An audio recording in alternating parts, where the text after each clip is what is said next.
क्योंकि Ryan Reynolds ने अभी छोटे से वीडियो के थ्रू अपने यूट्यूब चैनल पे ये कंफर्म किया है कि डेडपूल 3 सितंबर 6 2024 के लिए सेट है। लेकिन ये बड़ी बात नहीं है, बड़ी बात ये है कि इसी वीडियो में रायन ने ये कंफर्म किया है कि इस मूवी में आएगा वुल्वरीन यानी कि ह्यू जैकमैन, जो कि अपना रोल रिप्राइज करेंगे एज वुल्वरीन। अब ये बहुत टाइम से स्पेकुलेशन लगाया जा रहा था कि इन दोनों की मूवी ज़रूर आएगी, और हमें अब कंफर्म न्यूज़ मिल चुकी है कि हाँ, डेफिनेटली एमसीयू में वुल्वरीन का डेब्यूट होने वाला है। मतलब इसका हमने नोट देखा था शी हल्क में कि वो बंदा कोई क्लॉज में से लड़ रहा था बार में, तो ऑब्वियसली वो शायद वुल्वरीन ही होगा। लेकिन अब अगर डेडपूल में वुल्वरीन की बात करने जा रहे हैं तो जितनी एक्साइटिंग ये न्यूज़ है उतनी ही थोड़े हल्के फुल्के सवाल भी खड़े हो जाते हैं। तो पहला ये, एमसीयू में म्यूटेंट्स आखिर अब तक थे कहाँ? क्या ये वही वुल्वरीन है जो एक्समैन वाला वुल्वरीन है, मतलब फॉक्स के यूनिवर्स वाला, या फिर ये इस यूनिवर्स का वुल्वरीन है और वो नहीं है? अगर ये वही वुल्वरीन है तो इससे थोड़ी सी प्रॉब्लम क्रिएट होती है, क्योंकि फिर वो सारे एक्समैन हैं कहाँ? अगर ये यहाँ है तो फिर वो सारे कहाँ? और अगर ये अकेला यहाँ पर है तो ये आखिर यहाँ पर आया कैसे? इसका सबसे अच्छा सोल्यूशन हो सकता है स्पाइडरमैन में जैसे टॉम हार्डी यहाँ पर आया था और वापस चला गया, वैसे हो सकता है वुल्वरीन भी आ गया हो लेकिन वापस ना गया हो किसी वजह से, क्योंकि वेल ये फिक्शनल स्टोरी है तो कुछ भी हो सकता है। दूसरा सवाल ये खड़ा होता है, जो कि एक सवाल कम है लेकिन एक थोड़ी सी टेंशन है, कि अगर वुल्वरीन अपना रोल रिप्राइज करने वाला है इस मूवी में तो कहीं ये कोई कैमियो ना हो।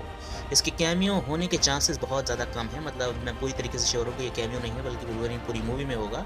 लेकिन इन केस अगर ये कैमियो हुआ तो ये बहुत ही बड़ी डिसअपॉइंटिंग न्यूज़ होगी फैंस के लिए, क्योंकि वेल हम इंतज़ार कर रहे हैं एक फुल फ्लेज्ड डेडपूल और वुल्वरीन के टीम अप का, ना कि एक कैमियो का।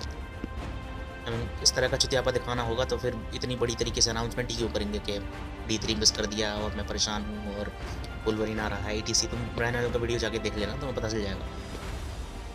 हालांकि मुझे लगता नहीं कि ये कोई कैमियो होने वाला है, क्योंकि अगर कैमियो होता तो फिर ऐसा वीडियो पड़ता ही नहीं। तीसरी चीज़ जो मैं जानना चाहूँगा कि ये दो यूनिवर्सेस को आखिर मर्ज करेंगे कैसे? अब अगर ये फिक्शनल स्टोरी है तो कुछ भी कर सकते हैं, लेकिन फिर भी एक्समैन यूनिवर्स के टाइम ट्रैवल के नियम और मार्वल यूनिवर्स के टाइम ट्रैवल के नियम बिल्कुल अलग हैं। यहाँ पर तुम पास्ट में कुछ भी कर दो, यानी कि एमसीयू में पास्ट में कुछ भी कर दो, कोई घंटा फर्क नहीं पड़ता फ्यूचर पे। लेकिन हम days of future past X Men में देख चुके हैं कि तुम पास्ट में अगर कोई चेंज करोगे तो करंट टाइमलाइन भी चेंज हो जाएगी, क्योंकि वुल्वरीन पीछे गया था सबको सही करने और फ्यूचर भी उसका परफेक्ट हो गया था।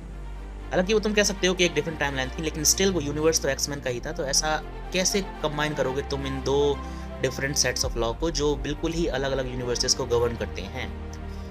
इसका सबसे अच्छा तरीका ये होगा कि तुम फॉक्स वाले ये एक्समैन यूज़ ही ना करो।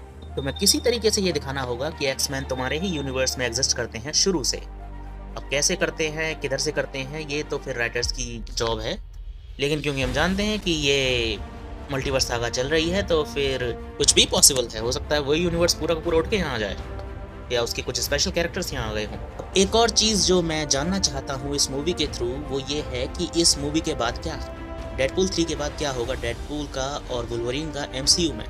क्या करोगे तुम? मतलब दोबारा से लोगन की तरह उसे मार दोगे क्या? पर मुझे लगता नहीं कि डेडपूल में इतना खतरा उठाया जाएगा, क्योंकि लोगन एक सीरियस मूवी थी लेकिन डेडपूल एक कॉमेडिक मूवी होगी ज़रूर डेफिनेटली। तो फिर इसमें मेन हीरो का मरना तो बहुत ही मुश्किल है। मतलब डेडपूल तो मर ही नहीं सकता, लेकिन मुझे नहीं लगता कि वुल्वरीन भी इसमें मरेगा। इसलिए सवाल ये खड़ा होता है कि अगर तुम उन्हें इस मूवी में नहीं मारते हो तो फिर एमसीयू में उनका फ्यूचर क्या होगा? या तुम उन्हें किसी और मूवी में लाओगे, या फिर इसी मूवी में किसी तरीके से टरका दोगे कि घंटा हो गया, फलाना हो गया, ठिकाना हो गया, या फिर आगे भी मूवियों में ये आते रहेंगे? अब अगर ये आगे की मूवियों में आते रहे तो डेफिनेटली इनमें से कोई ना कोई तो एवेंजर्स ज्वाइन कर ही लेगा, क्योंकि कॉमिक्सों में भी ये एवेंजर्स ज्वाइन करते ही रहते हैं टाइम टू टाइम। तो फिर एमसीयू में एवेंजर्स ज्वाइन करने में कौन सी बड़ी बात है? और वैसे भी हम एवेंजर्स में कुछ बड़े नाम्स को मिस करने वाले हैं, जैसे कि कैप्टन अमेरिका यानी कि स्टीव रॉजर्स, आयरन मैन यानी कि हमारा वाला 616 वाला Tony Stark, Robert Downey Junior. तो फिर बेहतर रहेगा ये देखना कि कुछ और बड़े नाम ज्वाइन हो रहे हैं। एक और चीज़ जो रायन ने 2021 में बताई थी कि उनकी जो डेडपूल और वुल्वरीन की मूवी होगी वो शायद एक रोड ट्रिप हो सकती है, एक रशमोन स्टाइल रोड ट्रिप। अब रशमोन स्टाइल उसे बोलते हैं जिसमें कई कैरेक्टर्स के अलग अलग पॉइंट ऑफ व्यू दिखाए जाते हैं और व्यूअर्स देखने वाले जो होते हैं वो ये कंफ्यूज हो जाते हैं कि आखिर किसके पॉइंट ऑफ व्यू से, मतलब सबके पॉइंट ऑफ व्यू अलग अलग चलते हैं और किसी के पॉइंट ऑफ व्यू से देखने पर कहानी तुम्हें अलग लगेगी, किसी के पॉइंट ऑफ व्यू से देखने पर कहानी तुम्हें अलग लगेगी, किसी के पॉइंट ऑफ व्यू से देखने पर अलग लगेगी। तो जो व्यूअर्स थे वो कंफ्यूज हो जाते हैं कि आखिर सच क्या है। तो अगर इस तरीके की मूवी ये रोड ट्रिप होने वाली है सच में, जो कि मुझे लगता है कि शायद हो 50-50% चांस है अगर केविन फाइगी ने इस प्लान को ख़त्म ना कर दिया हो तो, मतलब 2021 में था अगर ये प्लान, अब 2022 चल रहा है, तो अगर केविन फाइगी ने ये प्लान नहीं खत्म किया होगा तो हमें एक वुल्वरीन और डेडपूल की रशमोन स्टाइल मूवी देखने को मिल सकती है। लेकिन एक रशमोन स्टाइल मूवी एमसीयू में कैसे फिट होगी जब पहले ही इतने बड़े बड़े इवेंट हो रहे हैं, ये भी एक देखने वाली बात होगी। हालांकि इसके होने के चांसेस 50-50% हैं, तो फिर डोंट होल्ड योर ब्रेथ। लेकिन जो भी होगा वो तो देख ही लेंगे, मतलब सवाल जवाब और किस तरीके से सेट है, कौन सी टाइमलाइन में सेट है, फलाना ठिकाना, ये सब मूवी में देख ही लेंगे। लेकिन एक्साइटिंग न्यूज़ ये है कि वुल्वरीन यानी कि ह्यूग जैकमैन अपना रोल दोबारा से रिप्राइज करने वाले हैं। और इसी के साथ एक ड्रीम रियलिटी ये है कि वुल्वरीन का रोल वो पहले ही एक बार छोड़ चुके हैं, मतलब रिटायर हो चुके हैं ह्यूग जैकमैन। तो फिर इस बात की पॉसिबिलिटी भी है कि ये आखिरी मूवी हो ह्यूग जैकमैन की एज वुल्वरीन, क्योंकि वो पहले ही एक बार रिटायरमेंट ले चुके हैं, तो दोबारा ऐसा करने में क्या परेशानी है। एनीवे, एटलीस्ट हम पर एक रिलीज डेट है और हम पर दो हमारे फेवरेट कैरेक्टर्स का डुओ देखने को हमें मूवी मिलेगा। ये सबसे ज़्यादा खुशी की बात है। अब वो चाहे कितना ही ज़्यादा ब्रीफ क्यों ना हो, बट एटलीस्ट कम से कम देखने को तो मिलेगा। ओके देन, तो फिर इंतजार करते हैं 2024 का, जब हम दोनों डुओ को देखेंगे, अपने फेवरेट डुओ को, जो कि कॉमिक्सों में तो होता ही रहता है पर मूवीज़ में पहली बार हो रहा है। इसलिए ये मुझे लगता है मूवी बहुत ज़्यादा कमाई करने वाली है। एनीवे, एमसीयू के लिए पैसा कमाने का बहुत बढ़िया प्लान है, क्योंकि टोबी से तो उन्होंने कमा लिया और शायद आगे भी कमाएंगे। अब वुल्वरीन की बारी है और पता नहीं कितने कितने पुराने कैरेक्टर्स को लेके आने वाले हैं।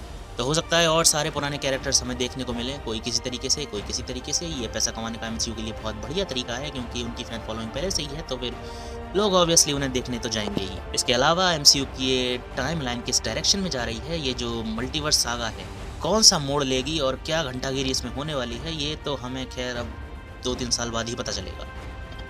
ओके देन, तो फिर तुमसे मिलूंगा मैं अपने अगली वीडियो में। Till then, take care and bye bye.